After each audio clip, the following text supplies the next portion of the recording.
Hello everyone and welcome back to my channel. In today's video, I'll be showing you how to make these animal pouches. For this, all you will need is a weight 4 yarn and a 4mm hook. And if you want to see some variations and also read the written pattern, you can go look on both my Instagram and my Facebook page, both at Faith.Wisest. And with that, let's get right on into this video. Good luck, guys.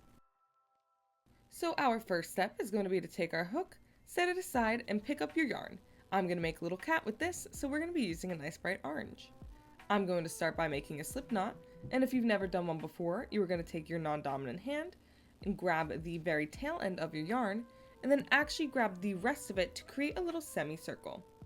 Using your right hand or your dominant hand, place with a pinching motion inside the circle, flip it around to make a little hourglass, and then grab the bottom part of your string or your yarn like this, pulling it through itself. And I'm going to show you that one more time just to try and get it into everybody's heads if you've never done so. Start with your semicircle, use your pinching hands to go inside and flip it into this little figure 8, then just grab and pull through. And that is how you very simply make a slip knot. From there, you're going to take your hook and insert it through that little loop, pull very gently with your tail end like this, and then you want to just make sure you clip it a little bit shorter so you don't have a super long tail as you're working. With that, you can hold your yarn however you please. I always hold my hook with my right hand, kind of opposite to how you'd hold a pencil, and I use my left hand wrapping the yarn around my forefinger. With that, we are going to begin to make our chain of 12, which I'm showing you very slowly here if you've never done a chain before. Simply go forward with your yarn, loop it around your hook, pull it through itself, and then you keep going. So we are going to be doing 12 of these. And as you can see in the directions, I wrote +2 up on the top. That is for our turning chains, which aren't included in the actual length of the piece. So for this, you just want to start by chaining 12, and then I'll show you what that'll look like before we add our extra 2. Should be a couple inches in its length like this. Now from there, we add our 2 extra chains, doing nothing differently, just keeping in mind that they're separate from the rest of the length. From here, we'll begin our double crochets, skipping those 2 turning chains that we added, and now actually getting into the stitch. Start by wrapping around like you're going to make a chain, and now this time insert your hook into the stitch you want to go into. You will now have 3 loops on your hook. From there, yarn over again and pull through just that first loop, so it still looks like there's 3 on your hook. You'll then yarn over and pull through 2, and then yarn over and pull through 2 once more. I do want to show you this again, so yarn over, skip over the last one that you did, so you're going into the stitch that I'm pointing out here, and now insert your hook, yarn over once and pull it straight through. Now at 3 loops on your hook, you're going to yarn over and pull through 2, then yarn over and pull through 2 more. And now what you want to do is for 10 more times, or 12 total, you want to continue adding these double crochets until you get to the very end of this row. So I will meet you guys back here after you've done all 12 of your stitches. After you've done your double crochets, your piece should look something like this, almost like one of those corded bracelets. What we're going to do now for step 4 is add 2 more double crochets into that 12th stitch.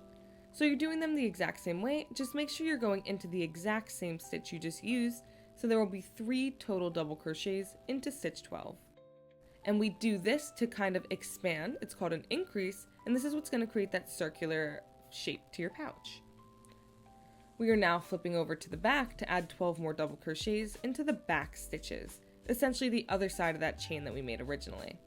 I also want to show you how to tuck in that tail from earlier on. So same motion, just now I'm pointing out the stitch to go into. You want to go into that back loop here. And what we're going to be doing slightly differently is making sure to add that tail end in between both your hook and your yarn. So now that tail will be looped inside of your piece. Continue your double crochet normally, pulling through 2 and pulling through 2 more, and now you're going to repeat that into the next loop. And the reason we go into the back stitches instead of starting a new row is to have a flat base for the pouch to build up upon later. This is how we create that oval shape with our increases on the ends and our nice strong sturdy bottom. So continue this until you have 12 total double crochets into your back loops. This is your 12th loop here. I slowed the video down to show you where it is. And you just want to make sure now that you are adding 3 total double crochets into this one, same as we did the other side. So after you add your last 12th double crochet, add 2 more into that exact same spot to create the increase same as we did on the other side. Now to close off this row, we're going to do a slip stitch, so you want to find the very top of that first double crochet we made. Now you want to insert your hook and then pull yarn through not just the first loop, but also straight through the second loop to close the row off. You'll then chain 2 more, and that is the end of row 1. For our second row, we are going to be adding 1 double crochet into every single one of those stitches.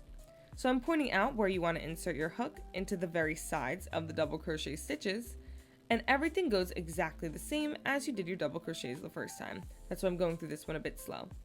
You should have 28 total by the time you've made it all the way around your piece, and you just want to make sure that you are going into the sides and not the tops. So go all the way around for 28 total double crochets, and once you make it to the other side, I will show you how to close off this row. To go in for another slip stitch here, you want to find the very top of the double crochet you made to start off this row. Insert your hook, pull it through both, chain 2, and now you're going to repeat that for 3 more rows. So it'll be 3 more rows of 28 double crochets into each of them. If you get stuck during any of this, just rerun the video so you can rewatch me do row 2, and then like I said, you will have 4 total of row 2 to add 3 more in this portion. We now move on to our next row, which will be step 11. So at this point you should have 5 total rows. What we're going to start off with is 12 double crochets, doing them totally normally, and after we've done 12, I'm going to show you how to make your first decrease. So we'll fast forward this for a second. And now to make a decrease, you are essentially going to begin your double crochet with your yarn over, insert it into this loop, and then instead of yarning over again, push it through the back of the next loop here. So you're essentially going through both of those 2 stitches to pull them together. You're then going to finish your double crochet normally, and once you've done that, you are going to want to double crochet for 12 more all the way around. So I'll fast forward through that again, and then I'll show you the decrease one more time. So to show you one more decrease, you are going to again start by yarning over, inserting into the next loop, then inserting through the back of the next loop, yarning over and pulling through to finish your double crochet normally. After that decrease is done, you are just going to slip stitch and chain 2 to finish off this row, same way we've been doing it. And now for the following row, which is step 14, you're just going to want to place 1 singular double crochet into each of these stitches all the way around. And with that, you're going to have 26 total before we move on to the next row. So again, we're going to fast forward through this part. You know what you're doing at this point. For step 15, we are going to do a slip stitch and chain 2 to close off our row. You guys should be used to this at this point. And then for step 16, we are going to begin our next row by doing 11 double crochets followed by another decrease. And the reason we are doing 11 instead of 12 is to keep the piece evenly shrinking as we go on to each new row. So this time, instead of doing 12 and a decrease, do 11 and a decrease. And again, I want to make sure I show you guys what the decrease looks like. So instead of fast forwarding, we're just about here already. And you are going to be doing this the exact same way we did them previously. So once you reach the stitch that your decrease is going to go into, you are going to begin with a simple yarning over, pushing it through both of these loops like so, back through the first one, and then into the second, yarn over and continue going. Now then you are going to do a double crochet for 11 once more, and end that with a decrease. And again, I'm going to fast forward through this part so you can just see the decrease after. This is your final decrease here, so again, you should be pretty good at it at this point. And once you are done, you are going to do a slip stitch here, close off your row, chain 2, and we are going to do our final row, which is just a double crochet of 1 in each stitch all the way around. So you should have 24 total stitches in this row. To finish off your pouch, you will slip stitch and this time chain 1 instead of chaining 2. And we're doing it this way so that way we can leave ourselves a nice little tail to weave in at the end. So see how I leave a good 1.5 inches here, cutting my yarn. I then just pull up very gently with my hook and create a knot by pulling it tightly afterwards. Now I just like to use my hook here to weave in my ends. Some people like to use a darning needle, so if that's something that you have and prefer, leave yourself a longer tail and use that. But if not, you can watch me here as I simply just use my hook, pulling it through the back of the pieces to create a small knot and then tuck in the end.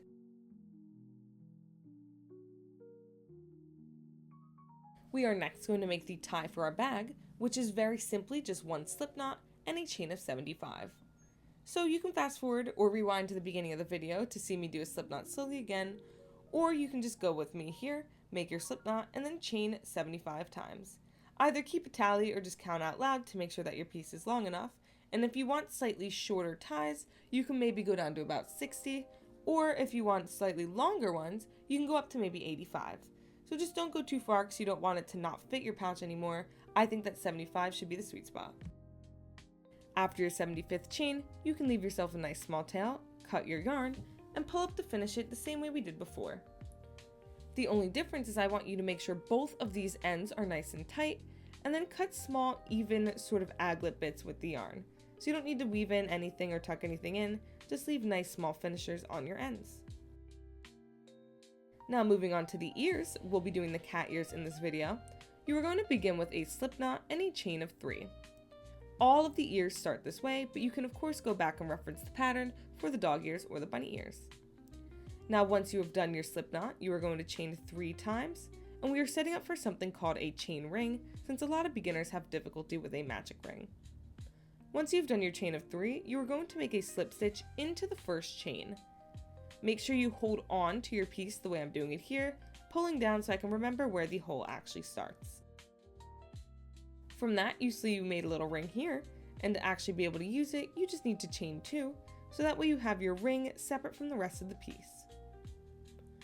From there, you now want to add 4 double crochets inside of that ring, and if you remember how to weave in your tail the same way we did at the beginning, do that again here. If not, you can weave it in later, so if you're having difficulty with such a small piece, don't worry about weaving it in yet.